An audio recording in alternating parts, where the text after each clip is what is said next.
मोठे घर सरावली. पालघर तालुक्यातील सरावलीतील मोठे घर म्हणजे चिंतामण केशव घरत परिवार. त्यांचा जन्म 1865 सालचा. शेती, गवत व लाकूड व्यापार हा त्यांचा व्यवसाय. खैरापाडापासून सरावलीपर्यंत त्यांचा जमिनीवर ताबा होता. बकरवाडा, खाजूरखांड, पेंढारी, दिबोडी, खांडीटेंगा या ठिकाणी ते जमीन कसत होते. पंचक्रोशीत प्रतिष्ठित व मुख्य व्यक्ती म्हणून आदराने त्यांना चिंतू पाटील असे संबोधत असत. चिंतू बाबाच्या पत्नीचे नाव मादी. त्यांना गंगा, शेवंती व भगीरथी ह्या 3 मुली तर माधव, परशुराम, मोरेश्वर व हरिभाऊ ही 4 मुले होती. चिंतू बाबांचा कार्यकाल 1865 ते 1955. मुलांना शेती, गवत व लाकूड व्यवसायात त्यांनी गुंतविले. 1940च्या सुमारास ज्येष्ठ पुत्र माधव व नातू काशीनाथ यांना डहाणू सावटा येथे तर धाकटा हरिभाऊ व नातू पांडू यांना चिंचणी येथे व्यवसायासाठी पाचारण केले. मोरूबाबा व हरिभाऊंनी शेतीवर लक्ष केंद्रित केले. दुसरे पुत्र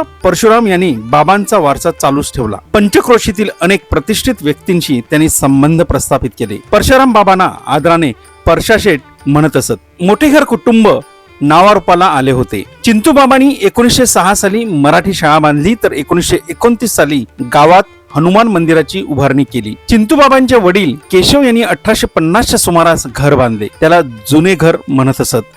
चिंतू बाबांची सर्व मुले व नातवंडांचा जन्म याच घरातला. 1940 साली चिंतू बाबा, माधव व परशा बाबांनी घर बांधले ते म्हणजे आजचे हे मोठे घर. 1950च्या काळात गावात नाटके, भजन मंडळी व पारायण होत असत. परिवारातील केशव, नामदेव व इतर मंडळी नाटकात सहभागी होत असत. मोरूबाबा पारायण करीत असत. घरी सुबत्ता होती. मुले व्यवसायात व्यस्त होती. नातू पांडू, भास्कर यांनी व्यवसायावर लक्ष केंद्रित केले तर इंटरपर्यंत शिक्षण झालेल्या दाम म्हणजे वासुदेव यांना 1942च्या सुमारास मुंबई महानगरपालिकेत क्लर्कची नोकरी मिळाली. 1954 साली नामदेव मॅट्रिक्युलेट झाले तर रघु आर.एम. भट परळशाळेत शिकत होते. अघटित घडत गेले. परशाबाबांचे 1946 साली अकाली निधन झाले.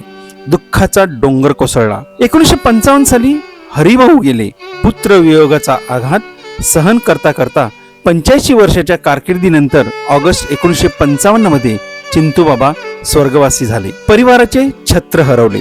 पंचक्रोशीतील खानदानी भारदस्त व्यक्तिमत्व काळाच्या पडद्या आड गेले. मोठ्या घराचे जनक अदृश्य झाले. चिंतू बाबांच्या पवित्र स्मृतीस विनम्र अभिवादन.